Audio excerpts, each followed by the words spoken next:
Welcome back. It's the Watching Network Africa. Now, that win Nigeria made yesterday, the Super Eagles on Sunday evening began their 2018 FIFA World Cup qualifier on a winning note in Ndola. The former African champions beat the Chipolopolo of Zambia by 2-1 to pick all available points in the opening round of games in Group B. Arsenal's Alex Iwobi got the opener in the 33rd minute, and Manchester City's Kelechi Iheanacho made it just 2 minutes before halftime. Collins Mbesuma got the consolation for the Zambians in the 71st minute of the second half. The next game will be played against Algeria in Uyo at the Akwa Ibom State capital on November 12th.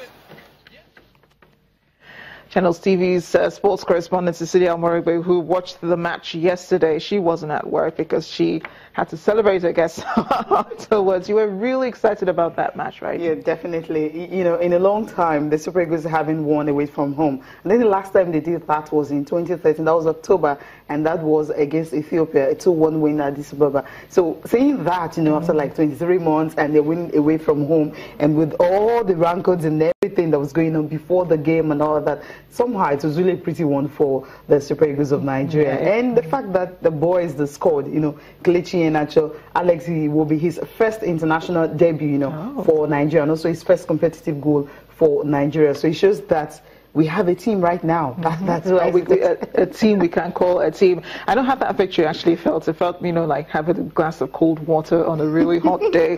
I mean, we were parched and thirsting for this goal. But looking forward, how preparations for the next match in November? Yeah, definitely. I think they've already started, because when they were coming down, I mean, Mikel Obi tweeted something about the fact that he loved the spirit in camp. He loved the fact that the young boys actually came into the game, and all of them are, you know, are kind of united and they're staying focused. That would definitely be the key for them. Unity, being focused, and of course support, you know, from the Nigerian Football Federation. You know, recently they talked about the fact that, hey, there's not much money and all that, but then when they have all the support and all that, maybe play 1 or 2 international friendlies before August 12th. That's if they have the time. I think that there's a free FIFA window before that time, and if there's none, maybe when they come here, you know, a week to the time, they can play against any of the clubs in Nigeria. Maybe Enugu Rangers, who happens to be, you know, the champions of Nigerian Professional Football League. They can play those games, and that would definitely put them in a better state. For the coach, you know, you're having this group of players. You're playing the first very competitive game. You played against Tanzania,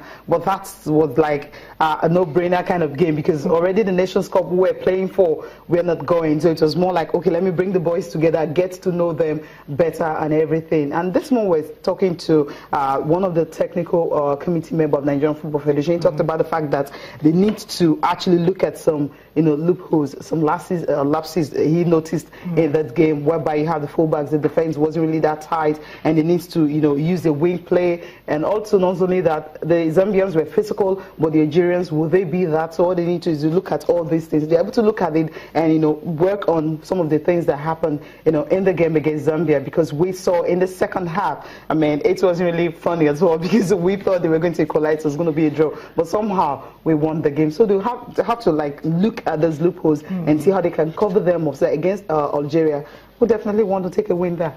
Well, I guess you've answered all the other questions I was going to ask you. Thank you so much for breaking it down for us here on Network Africa. Cecilia Omorigbe, Channels TV's sports correspondent. And the German Chancellor Angela Merkel is on her first visit to Africa. She's in Mali, visited Mali yesterday, pledging to help the country fight terrorism, saying the situation there is still troubled. She said Germany is concerned that a peace deal signed between the governments of Mali and armed factions in the north of the country is yet to be fully implemented. Germany currently has 430 military personnel in the country as part of the UN peacekeeping mission in Mali. It's called the MINUSMA. Mrs. Merkel says her country will further support Mali in security to fight against terrorism and the control of illegal migration.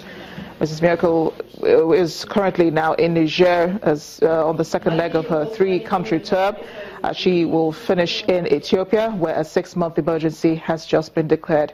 Much later in the week, she'll be meeting with President Muhammadu Buhari in Berlin for more talks on security. Let's take a peek to what has become the life mission of one young man in Nigeria. His name is Ugochukwu Michael. He runs a matchmaking service that helps bring people together 100 couples at least has done so since 2012. But his clientele is a specific set of people. Watch. Michael Ugochukwu has just arrived at his office in Nigeria's capital, Abuja, where he runs a business matchmaking people living with HIV. While the popularity of dating apps and websites may make Michael's efforts to play Cupid seem old-fashioned, his matchmaking service stands out from the rest because it focuses on HIV-positive clients. The 45-year-old started his service in 2012 with the desire to help those he describes as Nigeria's rejects after becoming dissatisfied with the widespread stigma towards people living with HIV. I want to reach out to those who could not afford the internet, those who don't even, those who are so ignorant, they don't know who to rely to. That's my target. I go to villages, I talk to these people. Some people get the virus in the town, they go to village to go and die, waiting for death to come. He has some 7,000 clients on the books, ranging in age from 19 to 72. 6 in 7 of them are women.